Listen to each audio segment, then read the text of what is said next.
লোকের আর কি, তারা তো মাটিতে বসেই চাঁদে দাগ লাগিয়ে দেন। স্মৃতিশক্তি কমে যাওয়া দোষের কিছু নয়, খুবই দুশ্চিন্তায় থাকে তারা, যাদের সব কিছু মনে থাকে। কিছুটা এরকমভাবে আমি জীবনকে সহজ করে নিয়েছি, কারো কাছে ক্ষমা চেয়ে নিয়ে তো কাউকে ক্ষমা করে দিয়ে। সম্পর্ককে কিছুটা এভাবেই বাঁচিয়ে নেবেন, কখনো মেনে নেবেন তো কখনো মানিয়ে নেবেন। অনেক সমস্যার জবাব এটাই, আমি নিজের জায়গায় ঠিক আর উনি ওনার জায়গায় ঠিক। ঘরে অনেক রুম থাকতে পারে, কিন্তু সবচেয়ে সুখ ওই রুমে থাকে যেখানে মা থাকেন। আপনি খুশি আছেন এটা ভালো কথা, কিন্তু আপনার জন্য কেউ খুশি আছে এটা সবচেয়ে ভালো কথা। সম্মান অর্জন করা সম্পদ অর্জন করার থেকে অনেক বেশি কঠিন, কিন্তু সম্মান হারানো সম্পদ হারানোর থেকে অনেক বেশি সহজ।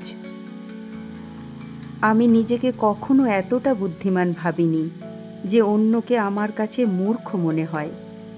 আমি নিজেকে কখনো এতটা সৎ ভাবিনি যে অন্য সবাইকে আমার অসৎ মনে হয়। কাউকে এতটা ঘৃণা করবেন না যে দেখা হলেও কথা বলতে পারবেন না, আর কাউকে এতটাও ভালোবাসবেন না যে ছেড়ে গেলে বাঁচতে পারবেন না। লজ্জা এবং অচেনা স্ত্রীর সম্মান রক্ষা, এ দুটি এমন জিনিস যা দুনিয়ার কোনো ডিগ্রি আমাদের শেখাতে পারে না, কেবলমাত্র ঘরের সংস্কার ছাড়া। দুঃখিত সে হয় যে ঈশ্বরের ভরসা করে না, আর অভাগা সে হয় যে ঈশ্বরের দেওয়া অসীম কৃপাকে ধন্যবাদ জানায় না। যদি কোনো সাহায্য প্রার্থীর আওয়াজ আপনার কানে পৌঁছায়, তো ভগবানকে ধন্যবাদ জানাবেন যে উনি ওই মানুষটিকে সাহায্য করার জন্য আপনাকে পছন্দ করেছেন। তা না হলে তার জন্য তো ঈশ্বর একাই যথেষ্ট। ভালোবাসা হলো এমন জিনিস যা ছোটবেলায় না চাইতেই পাওয়া যায়, যৌবনে অর্জন করতে হয়, আর বৃদ্ধ বয়সে চাইতে হয়। পরিবারকে মালিক হয়ে নয়, মালি হয়ে সামলান। যে খেয়াল তো সবারই রাখে, কিন্তু অধিকার কারও ওপর ফলায় না। হে প্রভু, এটা চাইনি যে সারা পথ যেন জানতে পারি, তবে এতটা প্রকাশ দিও যাতে পরের পদক্ষেপটুকু অন্তত জানতে পারি।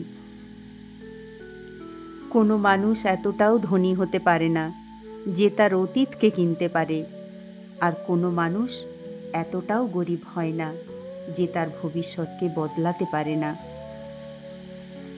যে দরজা দিয়ে সন্দেহ প্রবেশ করে, ভালোবাসা আর ভরসা সেই দরজা দিয়েই বেরিয়ে যায়।